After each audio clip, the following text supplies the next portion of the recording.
Hey everyone, thanks for tuning in to BiblioTech On Air, BiblioTech's official podcast. I'm Rosanna, I'm Ruby. I'm Lewis. And I'm Romeo. and today we're going to be discussing our latest Libros read, Bright Young Women by Jessica Knoll, available on both Cloud Library and Hoopla. So by all means, if you want to check it out, head over there with your BiblioTech library card so you can get a jump on that as soon as this podcast is done.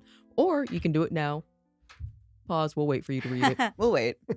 No, I'm kidding. Wait. All right, so quick summary for everyone. Bright Young Women by Jessica Knoll is a gripping feminist thriller that reimagines the aftermath of a Ted Bundy-inspired murder spree through the eyes of a sharp, ambitious college student named Pamela Schumacher. When her sorority sisters are brutally attacked, Pamela joins forces with another woman connected to the killer, uncovering systemic failures and reclaiming the narrative from the man who tried to silence them. So to start the questions, actually, so did you all know that this book was loosely based on true events? What did you know of Ted Bundy murders before, and how did this impact your interest and experience reading the book? So I'll say really quick, I was not fully aware. It took me asking you about 20 minutes. It took me asking Ruby about 20 minutes in, hey, is this an autobiography? Because I did not read the description going into it. Sure. And I did legitimately, the way it was written, thought it was an autobiography from a survivor. I did not know anything about Ted Bundy necessarily. I never really got into learning about that sort of thing. Yeah. But I knew then it was based on a real serial killing. And then way later on, when I did my own research, it was like, oh, Ted Bundy. Okay, now I understand. Got it. Yeah. Okay. What about you all? Funny enough, I thought it was about the Night Stalker at first because I overheard someone talking about that. And when I read like the Volkswagen and things like that, I was like, this is not the Night Stalker. This is Ted Bundy. Yeah. Yeah. I think that's what you said last night at Libros, Yeah, right? so like I got my serial killers completely mixed up. Happens First all the of time. all, I thought I didn't realize it was historical fiction until like a good while into the book. But yeah, because it read very much like an autobiography. Yeah. But so I was thinking, okay, it's about the Night Stalker. But in my mind, the Night Stalker was actually the dating game killer. Yeah. So I got them You got all your serial killers Yeah, and mixed then up. it's like, oh no, this is Ted Bundy's raggedy self. Okay. I blame Israel. Yeah. He said it was the Night Stalker. Oh, Israel. If you're listening, Israel, that If was you're your fault. Okay, so let's get right into it with a really good question, deep question. So how does Jessica Knoll portray the media's treatment of female victims? A lot of misogyny. Yeah. A lot of misogyny in Crazy. this book.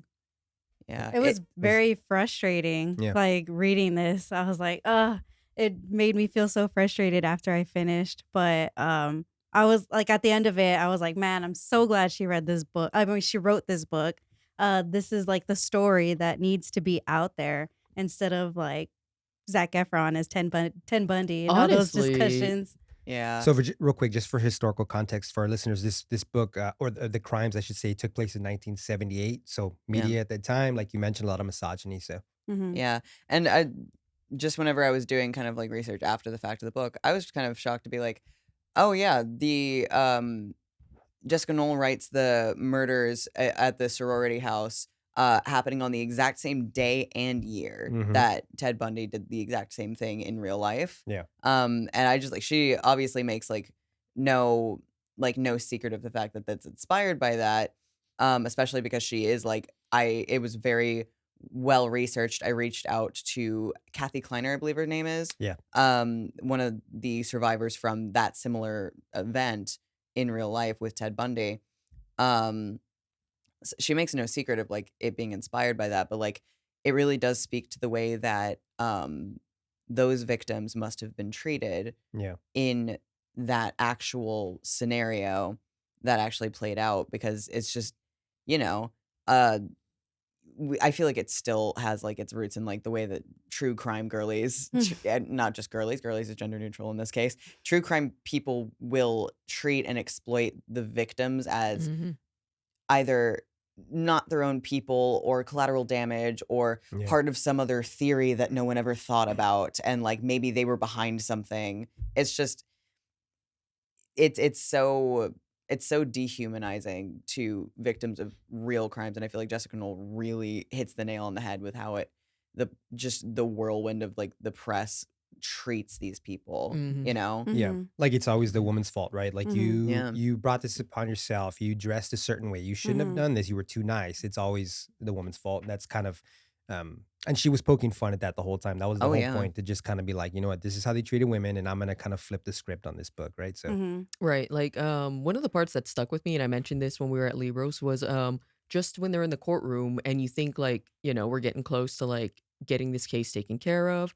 She hasn't been called as a witness, and so she's like focused on standing up the whole day because she doesn't want a single wrinkle on her dress. And she's like, yeah. if they see even like a single wrinkle or single hair out of place, they're not going to take me seriously. Mhm. Yeah. And meanwhile, you have like, prosecutors and like that Carl reporter. They're over here laughing, all of that. And she's over here focused on taking care of the girls, making Sure. sure everything looks good.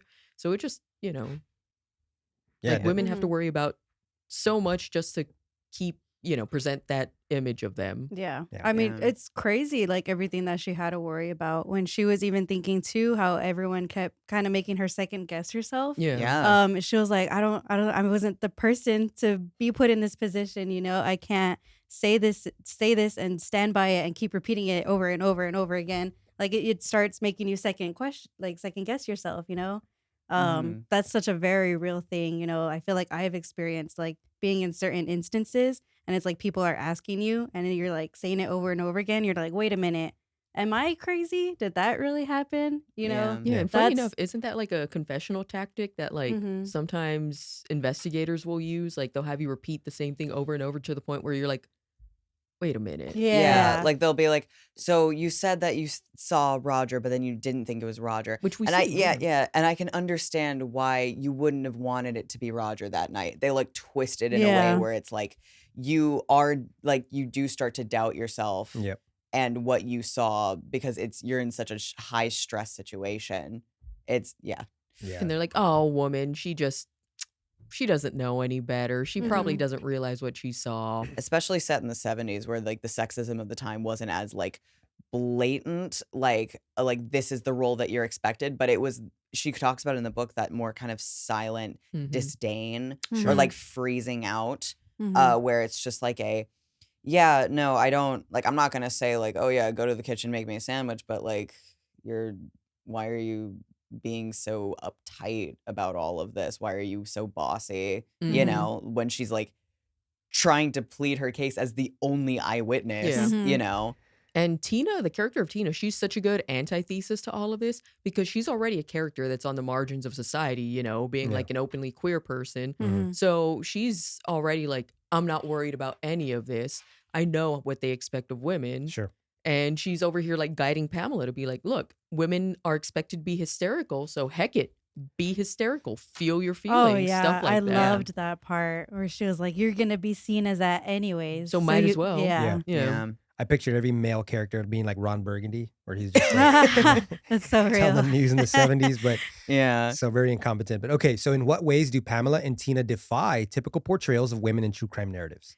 I feel like if you're looking at something like even today, the way that they'll talk about like true crime stuff, but like if you set up in either a fictional or a real sense, this was a sorority girl, like sorority president, and this was a woman, like a lesbian, like who is like also like her lover was killed and stuff Mhm. like that.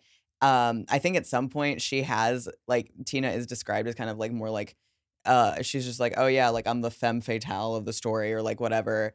Like or like they very much do fall into like what could easily be like, oh yeah, she was like a ditzy like sorority girl Mhm. who was just like there and she didn't know what she was talking about.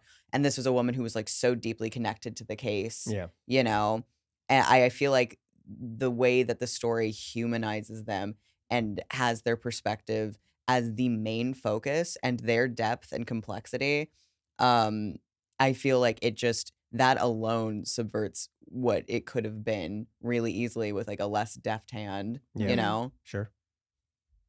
Yeah, like going back to what you were saying, when you think of sororities nowadays, you kind of think like, oh, pink, oh, these silly girls, sisterhood, all of Yeah. that. Yeah. But we see Pamela and she's very like, okay, follow the rules. Yeah. You know, I'm gonna get to planning this. I can't go out with you guys. Like she's very She took her job yeah, she serious. took that serious. Mhm. She ran that sorority like Yeah, the Navy. Navy.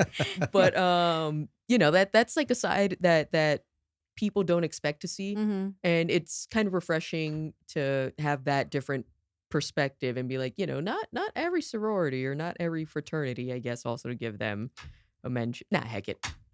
But you know, like not all sororities are just gonna be like alpha kappa whatever, Yeah. yay, Yeah. sisters for life. It's like no, we gotta look out for each other. I mean, Yeah. it's crazy too. I feel like that also gave us some sort of light in like her thought process. Like she like in that moment when she was checking on her all her girls, Mhm. she's like something terrible happened here.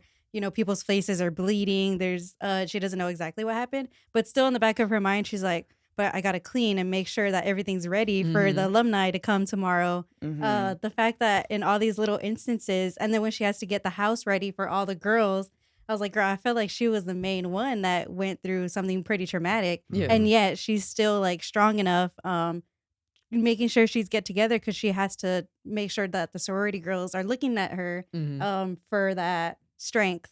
Yeah. Yeah. That was pretty crazy to me. Yeah, because like think of it from a man's perspective. Like if they went through that, do you think they're gonna be able to handle all that pressure? Like, you know, they're gonna be like, oh, I Yeah. can't. I need to take some time off. Y'all need to It go did- get someone else to do this or whatever. That's something just so common for women, I feel. Like Yeah, being like a it's- mom too. Like it's just second having to nature. stay strong for everyone. Yeah. Well, look at the detectives, the male detectives, just tunnel vision. They were like, "Oh, it's Roger."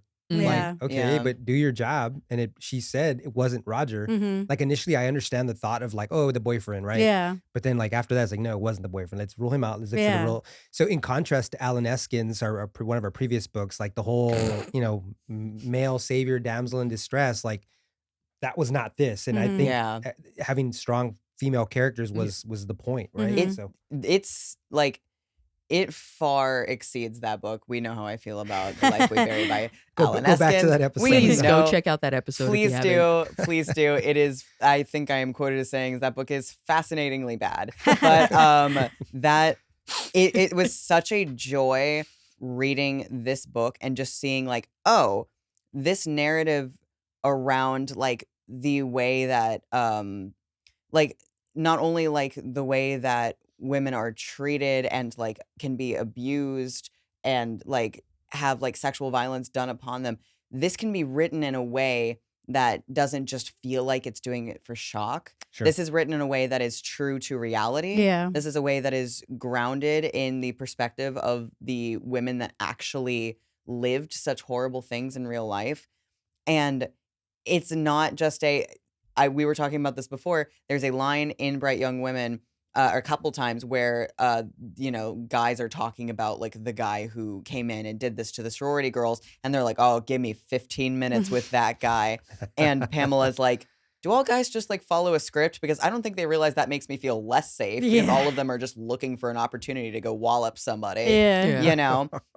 And you go back to The Life We Bury, and it literally does, from a male perspective, feel like all these women are being abused and murdered.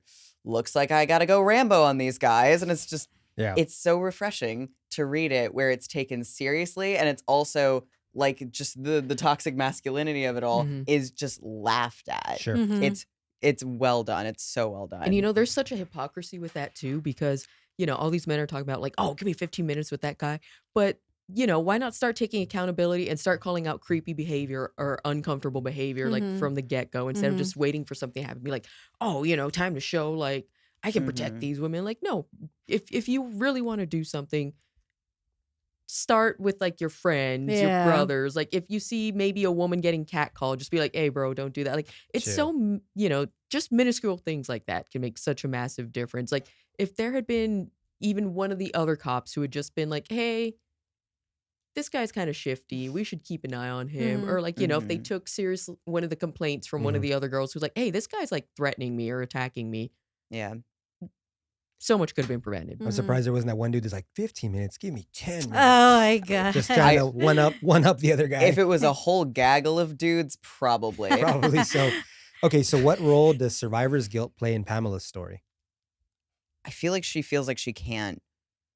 Because she's so on top of things, and she was the only eyewitness. I feel like it was just completely almost designed for her to go into this kind of like, I need to make sure that I'm taking care of absolutely everybody else, Hmm. you Mm-hmm. know, because she felt that responsibility on her shoulders and she had to make so many tough decisions. She didn't have time to grieve. Yeah. Mm-hmm. She really didn't. And everyone around her is just like, hey, anyone else in your situation would not be going to your externship 2 days after their friend was murdered, Mm-hmm. Hmm. you know?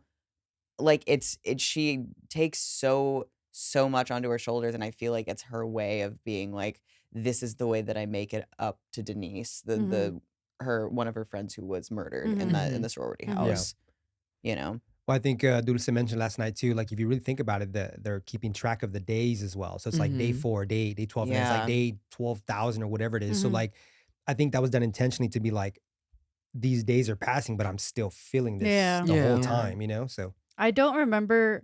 I think no, yeah, it was in this book when we were in Ruth going to the grieving class with Tina. And Tina is the one that mentions that I think grief is work or Yeah. like you have to work on it. Mhm. Time Yeah. does not heal. Like it takes the same amount of work that you would put in anything. Like you have to put in that work and talk about it and deal with it in Yeah. order to get past it. So Knoll did such an excellent job juxtaposing the voices of Ruth and Pamela. Why do you think she framed this story in this way? I honestly do think that it was a brilliant choice not to go back to like, this is Tina's perspective, because like I feel like you get a lot of what Tina's perspective is about things. I think the juxtaposition between Pamela, a girl who is seeking justice for victims of the crime, versus a previous victim of Mhm. the crime Yeah. was brilliant, because not only is it like you're following Ruth as she's like kind of coming into her own and like getting away from her abusive household and stuff like that. Um, like knowing what's going to happen to her, but like you find out a lot more about not only the killer but also, or the defendant rather, but you also find out a lot more about Tina, and you just, there's so much that like there's so much that can be said between the way that they're dealing with their individual situations and the ways that they were raised. And I feel like it juxtaposes like the kind of quote unquote, like the kind of victim, I hate Hmm. to call them that, but like the kind of victim that Pamela was and the kind of victim that Ruth was, they are not so dissimilar, Hmm. Mhm. you know. Sure. It's like both of them have very different ways of dealing with things, but neither one of them are any less in like complex as people, Yeah. you know. Mm-hmm. Yeah, it was definitely like I know a lot of us last night we were kind of like there even though they didn't outright mention that like Ruth was straight up dead or like they ever found her, like most of us admitted to being like, well, we were kind of hoping Yes. Yeah. towards the end Yeah. that maybe, just maybe, like, Mm-hmm. oh, she had amnesia, or maybe they just never like, maybe she went into hiding or something. Yeah. Yeah. Obviously, that's not the outcome, Yeah. Mhm. and it's just so sad because like you see Pamela, who, for I guess lack of a better way of describing it, she kind of has like she has her stuff together. Mm-hmm. Mhm. She's going to school. She's in charge of this sorority house. She's doing great. She's, literally a bright young woman. Yeah. Yeah. And Ruth, who has had to like kind of learn and fight so much of her way, like you mentioned, the abusive household, her weird ex-husband, all of that, finally coming into her own, owning her queerness, all of that. Like you see her just get her life together Yeah.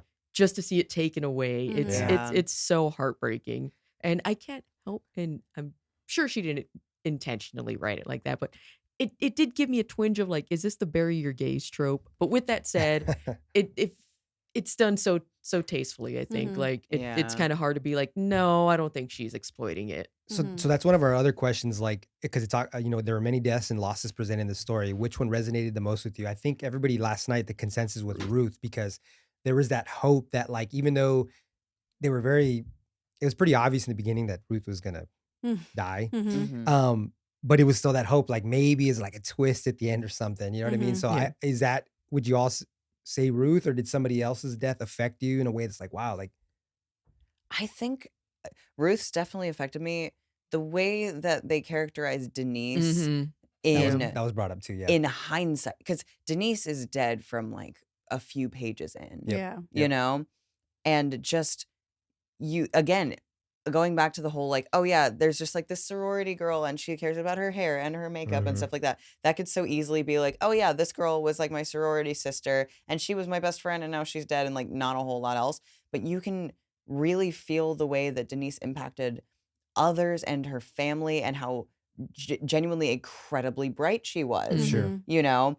Like, not to mention like her like extensive like art history like Mhm. knowledge and stuff like that. Like, just the way that Pamela never stops thinking about Yeah. Denise, Yeah. you know. It's just, yeah, no, it's so impactful, because you know, I know girls like this. Mhm. Yeah. I know girls just like this, where people would just look at them and be like, oh yeah, they're like vapid, they're blah blah blah, and they will never know just like the depth to that person. Yeah. Mhm. And, you know, got me thinking about, if anything ever happened, Mhm. you know, what would people remember them as? Mhm. That's true. Her death was the most descriptive too. So, Yeah. and Yeah. obviously Pamela being the main character, it affected her, and you can feel that throughout the whole book. Yeah. So, Right. Yeah. yeah. That's kind of like what I said at Lee Rose too. I was like, Denise's was like, at the moment you're like, oh dang, that's a terrible thing that happened. But the more you learn about her, the more like, her character gets developed throughout the Yeah. book. You're like, Mhm. Jesus Christ, You- this Mhm. hurts. Yeah, Yeah. you mourn her more Yeah. as it goes on. Yeah. I Mhm. She agree. literally haunts the narrative the whole way Yeah. through. So, okay, so this is a little bit more of a personal question, but I'd like to ask it because I want y'all's perspective. So, at the Aspen convention, Tina tells Ruth that men will never accept a woman as "quote unquote" one of them, even when they're clearly occupying space as equals. Have you ever felt a lack of acceptance in a space you knew you were qualified to occupy? Who or what made you feel that way? We don't have to give names, obviously. We're in therapy today. Brandon from 3rd grade. No, I'm just kidding. Brandon, if you're listening. Give me 15 Give me minutes. 15 okay? minutes. That's a good one. Oh man. Oh God. I mean, yeah. Yeah. Definitely. It's I have a more complex relationship with it, given the whole, if like moments where I was treated as a woman, it didn't always feel right for me, Mhm. given my gender identity, stuff like that. Mhm. But I do have I guess I'll take a second to, instead of me, my sister is a woman in STEM. She's a biomedical engineer, and every step of the damn way, she will talk to me about the way that being in a male dominated field like tries to break her spirit. Okay. She won't be broken. I know, like she does not care. She is very, very like staunchly like, I'm not gonna let these guys get me down. Sure. But very much like throughout her entire career thus far, she has had new stories about the way that, again, not in blatant big ways of like, oh, you shouldn't be in this field because you're a woman, but just the little things Mhm. Mhm. where her male coworkers will get promotions Sure. and she won't, or she will be given a huge workload but none of the recognition. Yeah. Mhm. It's brutal. Yeah. It really is. Yeah, definitely. I feel like I had a little taste of it too. When I was going to school, I wanted to be a physics major. So my classes were heavily filled with nothing but men, especially men wanting to go be engineers. We were all in the same classes. But yeah, it's like the little things that they would just say. It's like, oh, you're a woman, you're in here. That's so cool of you. Like, yeah, you should stay here and do more and whatever. Like, you gotta, I don't know. It just would make me feel weird, you know? I'm like, Mhm. Yeah. that's You're a not. man. Why are you here? Why are you here? It's just little comments like that. Like, I don't know. And it's crazy from my perspective as a man. Like, I'm in a female dominated profession in librarianship. And I'll be honest with you, like, not because of arrogance, but I can go and occupy any space and feel comfortable. I know it's not like that for women a lot of times. And, I go to these conferences and stuff. We were at ALA and like literally we'll be in a session with like 300-400 people, maybe 10 dudes. And I'm one of them and I feel fine, but I know it's not like that for women. And I Mhm. respect Yeah. that. And it's got to be difficult. You know what I mean? So. Mhm. Man. Okay, so the characters refer to the killer exclusively as the defendant throughout the whole story, never once giving him a real name. Why do you think Jessica Knoll chose to do this, and how did it impact your understanding of the novel? Definitely taking that power back. I Mhm. mean, we know, and after a little bit of research that this is, regarding the Ted Bundy murders. Sure. And that's one of those cases where he's been talked about so much because they say he's good looking, he's charismatic, and they focus so much on that. And you rarely hear more about like the perspective of the victims, the survivors. So I think it was super important and great that she did that intentionally. Like why give this man who had such an ego and loved to hear about himself and Yeah. the things he did, Correct. like why feed into that? Yeah. Even Yeah. though he's long dead, but Sure. that gives less power to like his name, the people who still like admire his work from a weird, creepy, obsessive Yeah. perspective. And that kind of is a dig at like other killers too, who are like kind of revered or obsessive as well. It's like the less you say their name, the less power they kind of Yeah. have. I think.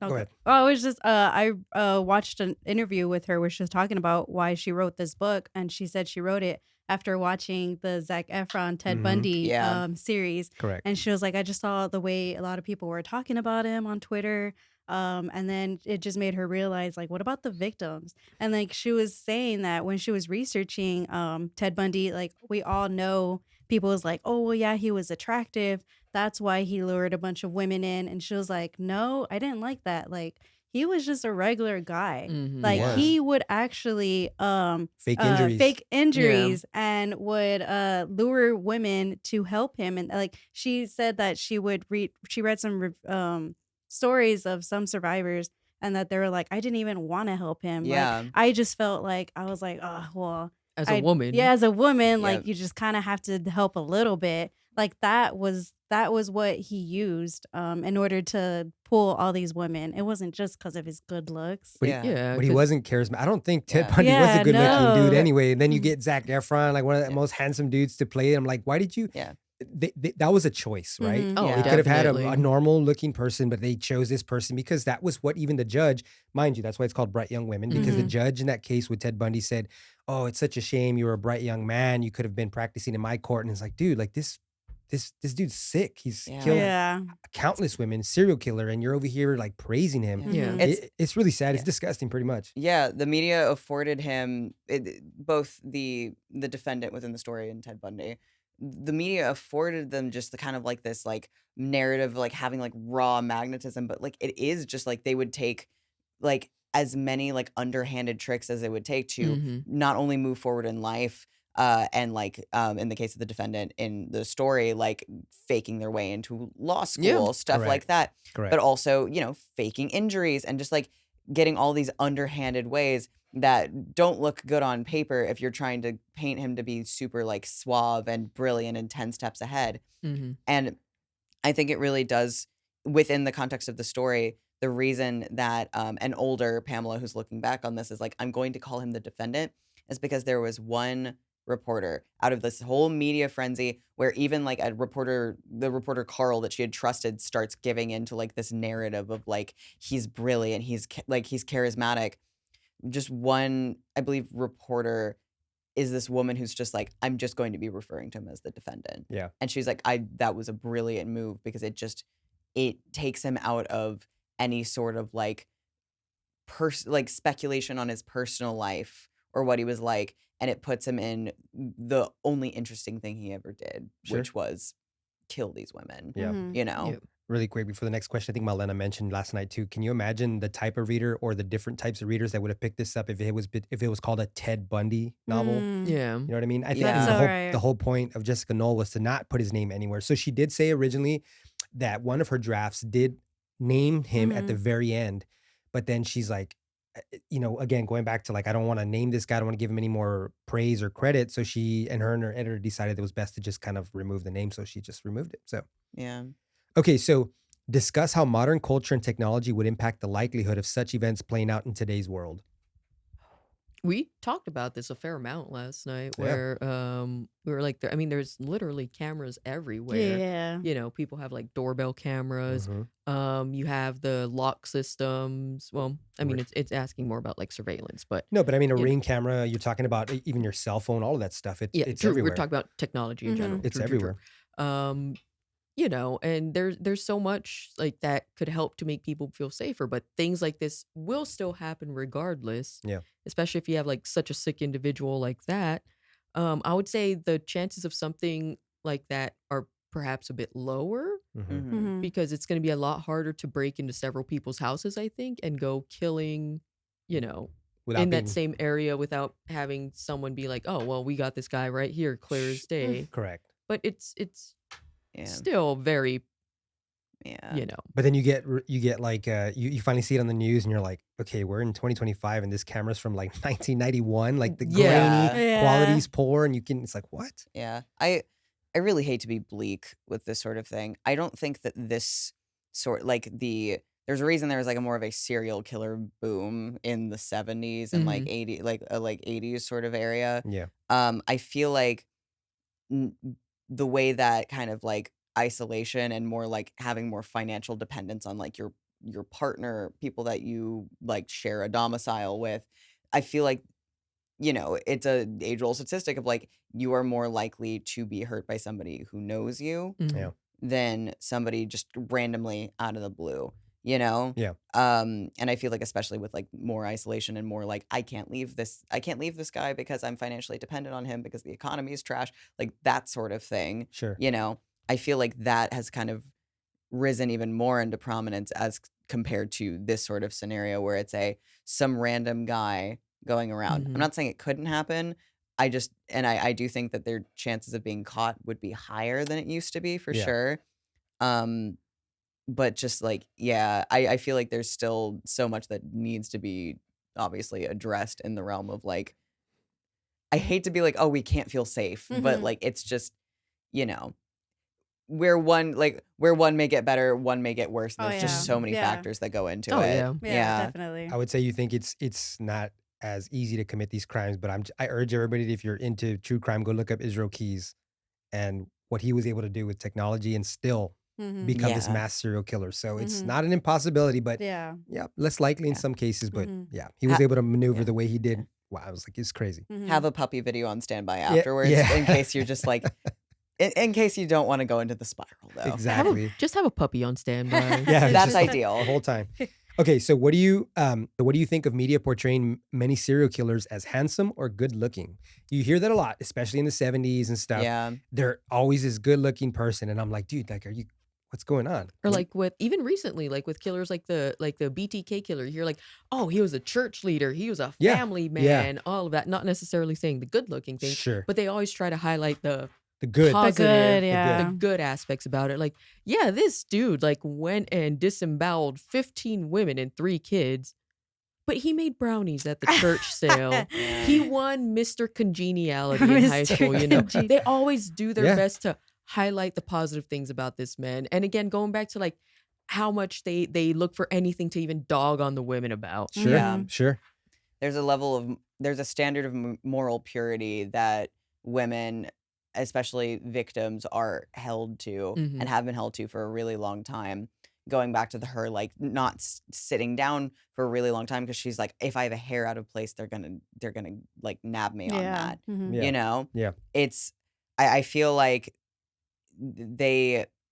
I feel especially nowadays with everyone having access to like platforms that will just project their voices, Mhm. I feel like there is such an interest in, well, let me play devil's advocate a little Mhm. bit, Mhm. and then especially with people who like, let's just say like modern people who are like, wow, Ted Bundy was actually like misunderstood, blah, blah, blah. I feel like that sort of thing has like the effect of it having been several decades and people have started to fictionalize it, Mhm. you know? Yeah, exactly.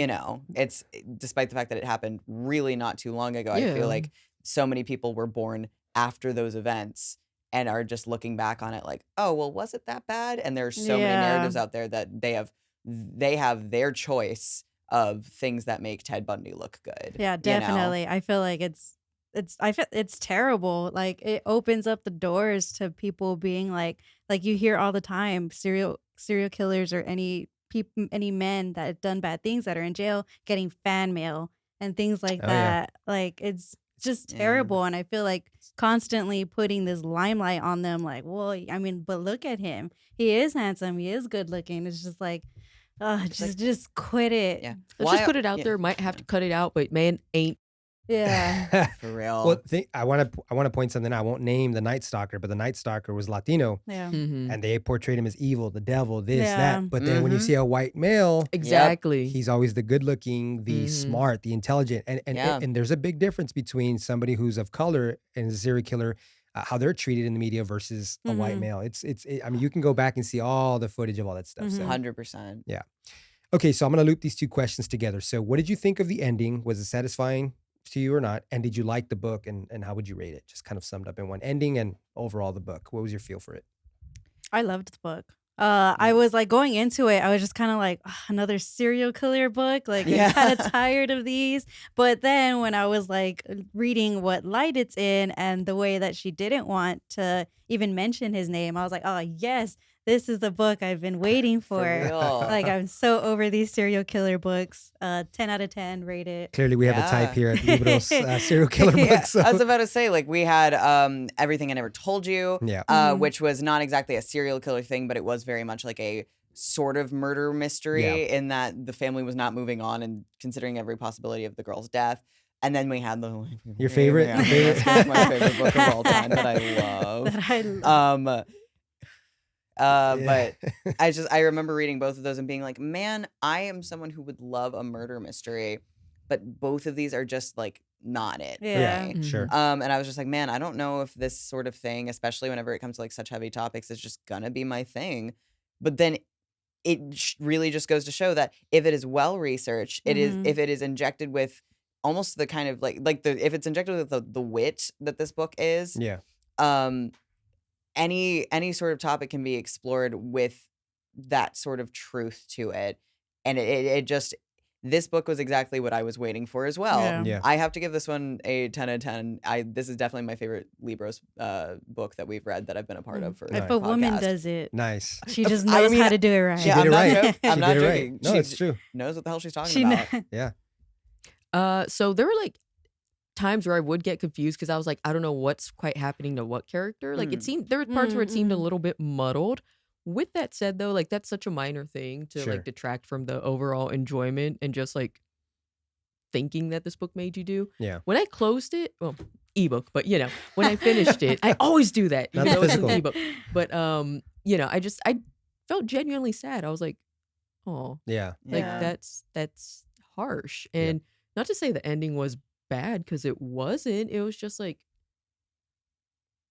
it feels like there wasn't closure, and for a lot of like these victims and survivors, like there never really is closure, and it's Yeah. not so cut and clean where it's like, okay, trial's over, that's it. Correct. There's so much you have to process, so much you have to Mhm. grieve. With that said, though, I did give it like a 3.75 at Libros, but I think I'm gonna up that to like a 4 out of 5. Like, Yeah. it was written very well. I did enjoy the two perspectives Yeah. of Ruth and Pamela, and again, the choice we talked about earlier about her to just refer him as to the defendant, and I guess even the choice of making it historical fiction too. Yeah. Yeah. I think I would give it a 4 out of 5 also. I think for me, it's always the writing style, right? Everybody has different styles. And I think Jessica Knoll's proven to be a really, really great author, great writer. I will say the only reason 4 out of 5 is because in the middle for me, there was I felt like it dragged a little bit in the Yeah, middle. yeah, Fair. definitely. But I yeah. get it, Yeah. there's fillers, there's pages that the editors are sending back and saying, hey, Yeah. we need to add a little more to this. And I get that. But other than that, great read. Highly recommend it to Mhm. all our listeners. So Yeah. Yeah, absolutely. great for solo read or great for a group discussion. yeah. Yeah. Honestly, fits both criteria. Sure. All right, so I guess that's going to wrap up our discussion for Bright Young Women by Jessica Knoll. Again, available on Hoopla and Cloud Library, so by all means, go check that out. And I just hope y'all enjoyed as much as we did. But our next Libros pick is going to be None of This Is True by Lisa Jewell. And just a quick little snippet about it. This unputdownable psychological thriller by New York Times best-selling author Lisa Jewell follows a woman who finds herself the subject of her own popular true crime podcast. So we are still on the true crime train, baby. crime Let's 2025. go. Told you, we have a 2025. type here in this book club. So. Available on Cloud Library. There you But go. yeah, so make sure y'all check that out, or wait for us to put out the next Libros, or meet up with us at Burleson Yard Garden again.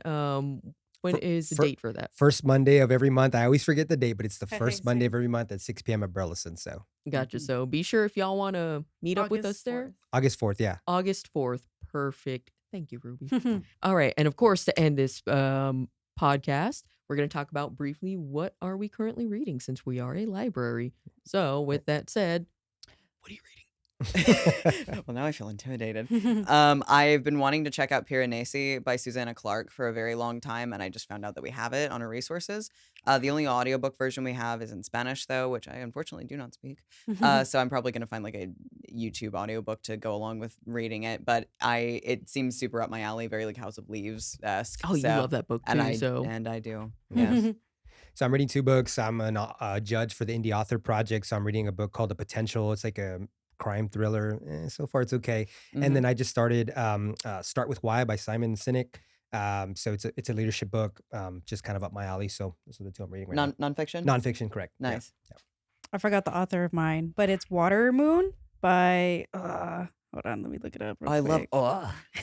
See, to me, it sounded like Water Removed from the Once in a Lifetime by the Talking Heads, where it's like water removed. Water. Oh my Just made me gosh. think of that song right now. Okay, I'm gonna start Water Moon by Samantha Soto Yambao. It was on my hold, so it's finally available. I was on it for like months. Nice. But I heard it was similar to oh my god, I'm blanking on everything. Studio Ghibli style Oh, type. yeah, you told me about this. Style that's supposed to resemble that kind of vibe. So I'm excited to start reading it. That's Nice. cool. So I'm currently on a downward spiral again, going through a Trinity Blood phase. That's an old anime from back in the day, but it had 2 sets of novels that preceded it, which the novels were fantastic in my opinion. They're light novels, but the series was never finished because the author died before he could finish it. Oh. And in the US, there are only 4 and 3 written on each side for the 2 sets. So I've been trying to track down the ones I don't have to be able to Nice. reread those. Nice. Time to go to Japan. Yeah. One day it's gonna happen. Manifesting. Anyway, all right. That's- So once again, thank you guys for tuning in to this episode of BiblioTech on Air. And again, thank you, Romeo, for joining us for this recap of our latest Libros pick. Absolutely. But yeah, make sure y'all tune into the next episode. Once again, I'm Rosanna. I'm Ruby. I'm Lewis. And I'm Romeo. Bye. Bye.